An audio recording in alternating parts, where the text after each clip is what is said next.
Ix-Shadow Minister għall-Enerġija Mark Anthony Sammut għalli minkejja li għaddiet aktar minn ġimgħa mindu bedaq tuħ tad-dawl kienet hemm konsumaturi bi problemi fil-provvista fatta lokalitajiet.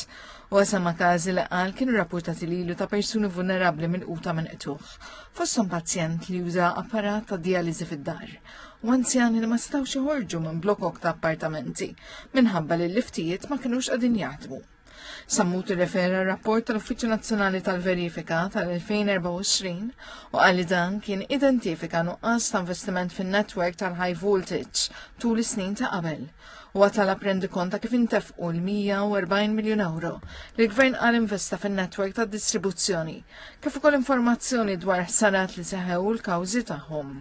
Tenna l-mozzjoni tal-Oppożizzjoni li tiċċensura l-Ministru Mirjam Dalli u li titlob ir-riżenja tagħha għandha titressaq għad-diskussjoni fil-Parlament mill-aktar fis. Ir-responsabilità politika trid tintrafa mill-Ministru Mirjam Dalli u dak ikun l-ewwel pass biex imbagħad nagħmdu għal partijiet l-oħra illi jmiss biex dil-problema poġġuha warajna. Minnaħa tiegħu ix-Shadow Minister Darren Carabot għal tuħ tal-elettriku ħalla impatt fuq in-negozji fosthom minħabba ħaddiema u makkinarju li kellhom jifqu sarat fl-apparat u telf il-produttività.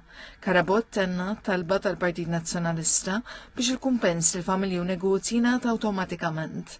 Għal ukoll kwistjoni għandha tkun diskussa mal-imsieħba soċjali fil-Kunsill Malti għall-Iżvilupp Ekonomiku u Soċjali.